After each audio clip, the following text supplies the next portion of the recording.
सभी छोटे बड़े श्रोताओं को सुनीता भटनागर का प्यार भरा नमस्कार। ऑडियो स्टोरीज के हमारे चैनल कहानी जगत में आप सभी का स्वागत है। हिंदी कहानियों की श्रृंखला में आइए आज सुनते हैं विवेक मिश्र जी द्वारा रचित कहानी घड़ा। विशाल उठकर बिस्तर पर बैठ गए। उनके माथे पर पसीने की बूंदें चमक रही थी। वह तेजी से बेडरूम से निकलकर ड्राइंग रूम में आ गए। शीतल फोन पर बात करने में व्यस्त थी। विशाल ने कमरे के कोने में रखे घड़े को उठाया और ड्राइंग रूम से निकलकर लॉन में आ गए। शीतल भी विशाल के पीछे पीछे बाहर आ गई। वह विशाल से कुछ कह पाती तब तक विशाल ने उस बड़े राजस्थानी घड़े को, जिस पर कच्चे पर चटक रंगों से फूल, पत्तियां और बेल बूटे बने थे, जोर से जमीन पर दे मारा। विशाल हाँफ रहे थे और शीतल उनकी बाह पकड़े हतप्रभ खड़ी थी। घड़े के छोटे छोटे टुकड़े लॉन में बिखर गए थे। आज जब विशाल घर लौटे थे तब वह बहुत खुश थे और शीतल का हाल जानने के लिए उत्सुक लग रहे थे। विशाल ने घर आते ही पूछा था, क्या कहा डॉक्टर ने? कैसा है बेबी? सब नॉर्मल तो है ना? शीतल ने आश्वस्ति के भाव चेहरे पर लाते हुए कहा था, हाँ सब ठीक ही है। वजन, ब्लड प्रेशर, आज अल्ट्रासाउंड भी करवाया। सचमुच विशाल, कैसा विचित्र अनुभव है अपने ही भीतर पलते बच्चे की तस्वीर स्क्रीन पर देखना। उसके छोटे छोटे हाथ पैर तो ऐसे चल रहे थे जैसे उसे मालूम हो कि हम उसे देख रहे हैं। कितना अजीब लगता है अपने भीतर एक और दिल को धड़कते हुए देखना। मैं तो अपने आंसू नहीं रोक सकी। बस अब मैं उसे देखना चाहती हूँ। विशाल की आंखें उत्सुकता और कौतूहल से भरी थी। उन्होंने शीतल को बीच में ही रोककर पूछा, कोई समस्या तो नहीं है? सब ठीक है ना? काश मैं भी तुम्हारे साथ चल पाता। एनीवे, फाइनली क्या कहा डॉक्टर ने? शीतल ने विशाल के कंधे पर टंगे बैग को उतारते हुए कहा, डॉक्टर ने कहा बेबी बिल्कुल ठीक है, बस थोड़ा खाने पीने का ध्यान रखना है। मौसम बदल रहा है ना, और मेरा गला भी कुछ ठीक नहीं, इसलिए ठंडी चीजें खाने और फ्रिज का पानी पीने के लिए मना किया है। शीतल ने कमरे के कोने में रखे एक नए राजस्थानी घड़े की ओर इशारा करते हुए कहा, देखो हॉस्पिटल से लौटते हुए मैं ये घड़ा भी ले आई, अब इसी का पानी पीऊंगी। विशाल की दृष्टि घड़े पर पड़ते ही उन्हें ऐसा लगा जैसे उनकी आंखों में कुछ चुभ रहा हो। कमरे के कोने में रखे मिट्टी के घड़े पर कच्चे पर चटक रंगों से फूल पत्तियां बनी थी। शीतल ने विशाल की ओर देखते हुए पूछा, सुंदर है ना? विशाल ने कोई जवाब नहीं दिया, सिर्फ शीतल की ओर देखा, एक बार फिर घड़े को देखा और बेडरूम की ओर बढ़ गया। उनके पीछे पीछे शीतल भी बेडरूम में आ गई। शीतल ने पूछा, क्या हुआ तुम्हें? विशाल ने थोड़ा रुककर उत्तर दिया, तुम भी कमाल करती हो। आजकल पानी पीने के लिए कौन घड़ा घर में रखता है, वह भी इतना बड़ा? कुछ भी उठा लाती हो। फ्रिज का पानी नहीं पीना तो एक छोटी सी सुराही ही ले आती, पर यह इतना बड़ा फूल पत्तियों वाला राजस्थानी घड़ा, हटाओ इसे वहां से। शीतल बिना कुछ कहे विशाल को देखती रह गई। विशाल, जो ऐसे समय में शीतल का हर तरह से ध्यान रख रहे थे, बच्चे के जन्म का उन्हें शीतल से भी अधिक बेसब्री से इंतजार था। उन्होंने खुद अपने हाथों से बेडरूम में चारों ओर गोल मटोल, गोरे, काले, सांवले, हंसते, रोते कई बच्चों के चित्र लगाए थे। पर आज अचानक एक घड़े को लेकर विशाल का इस तरह गुस्सा होना शीतल को कुछ समझ में नहीं आया। वह बेडरूम से बाहर आ गई। विशाल कपड़े बदलकर बेडरूम में ही लेट गए। ऐसे समय में जब वह अपनी पत्नी का इतना ध्यान रख रहे थे, उन्हें भी इस तरह शीतल से बोलना अच्छा नहीं लगा। पर वह घड़ा, जिस पर कच्चे पर चटक रंगों से फूल पत्तियां बनी थी, उनकी आंखों में अभी भी चुभ रहा था। विशाल ने आंखें बंद करनी, पर अब भी वह घड़ा उनकी आंखों के सामने था और उन्हें बार बार एक ऐसे गहरे कुएं में खींचे ले जा रहा था जिसकी गहराइयों में झिलमिलाते पानी पर उन्हें ऐसा ही राजस्थानी बड़ा मिट्टी का घड़ा दिखाई देता था जिस पर कच्चे रंगों से फूल पत्तियां बने थे। वह उस गहरे कुएं के गंदले पानी की सतह पर ऐसे हिलते डुलते हुए तैरता जैसे खुद को डूबने से बचाना चाहता हो। पर धीरे धीरे उसमें पानी भरने लगा और उस घड़े से हाँफती, छटपटाती, बुलबुले बनाती हवा बाहर निकलती। घड़ा हार जाता और आखिर में डूब जाता।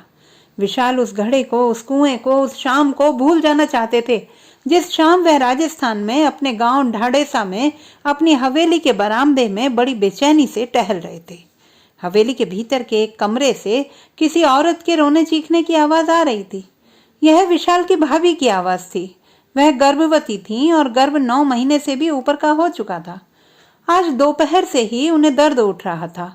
हवेली के भीतर के कमरे में डॉक्टर उनकी जांच कर रही थी। डॉक्टर ने कमरे से बाहर निकलते ही कहा था, इन्हें अस्पताल ले जाना होगा।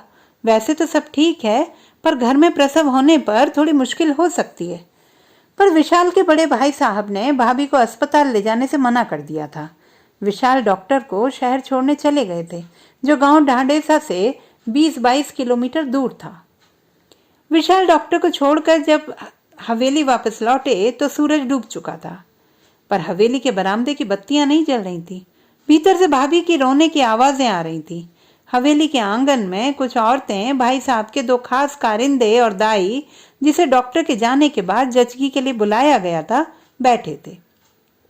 भाई साहब भाभी के पास कमरे में थे। आंगन के बीच में एक बड़ा राजस्थानी घड़ा रखा था, जिस पर कच्चे पर चटक रंगों से फूल पत्तियां बनी थी। हवेली में एक भयावह सन्नाटा तैर रहा था। आज विशाल को उस घड़े पर बने फूल, उसकी गर्दन पर बने बेल बूटे अच्छे नहीं लग रहे थे।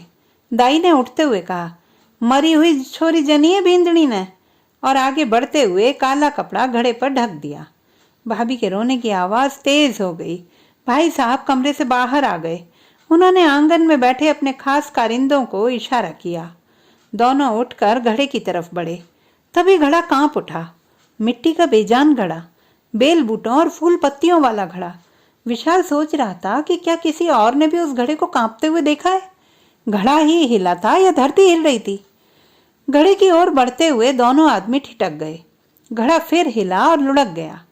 घड़े में भरा सफेद घर का पिसा दरदरा नमक फर्श पर फैल गया। 2 नन्ही नमक में सनी मुट्ठियां घड़े से बाहर निकल आईं।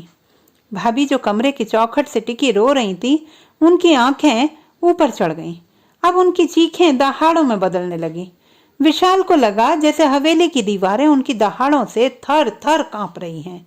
वह घड़े से बाहर झांकती नन्ही मुट्ठियों को घड़े से बाहर खींचकर सीने से लगा लेना चाहती थी। वह उन्हें पकड़ने के लिए बढ़ी भी, पर कमरे की चौखट को छोड़ते ही आंगन के फर्श पर मुंह के बल गिर पड़ी। उनके मुंह से निकली चीख कई विचित्र सी ध्वनियों में टूट गई।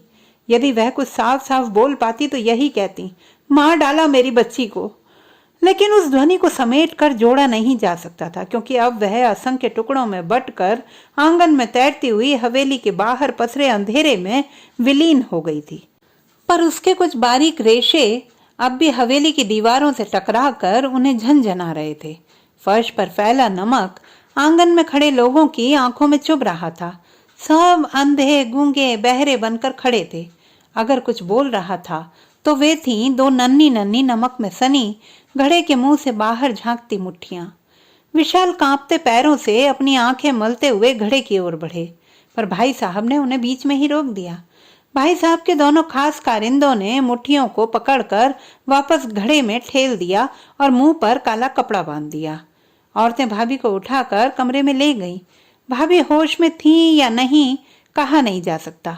उनके दांत भिजे हुए थे, आंखें चढ़ी हुई थीं और हाथ पांव एकदम ठंडे पड़ चुके थे। विशाल की आंखों के सामने जैसे अंधेरा छा गया। अपनी पूरी शक्ति समेटकर वह अपने पैरों पर खड़े रह पाने की कोशिश कर रहे थे। उनके सामने जो कुछ भी घट रहा था वह किसी दुस्वप्न सा धीरे धीरे उनकी आंखों के आगे तिर रहा था।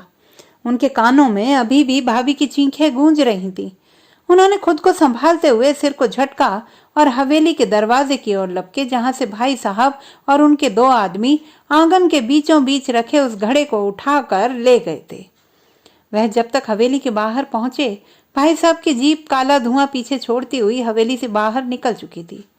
वह पागलों की तरह गिरते पड़ते काले धुएं के पीछे भाग रहे थे, पर धुआं उन्हें पीछे छोड़कर फर्राटे से गांव के बाहर बने उस मनहूस कुएं पर जा पहुंचा था, जिसके चारों ओर गहरा सन्नाटा था।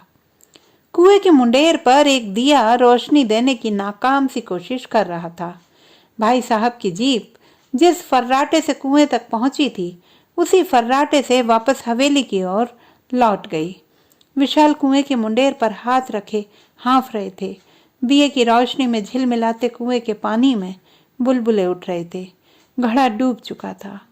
तो दोस्तों, ये थी हमारी आज की कहानी। आपको कैसी लगी कमेंट बॉक्स में लिखना ना भूलें। चैनल को सब्सक्राइब करें, लाइक करें और मित्रों के साथ शेयर करें।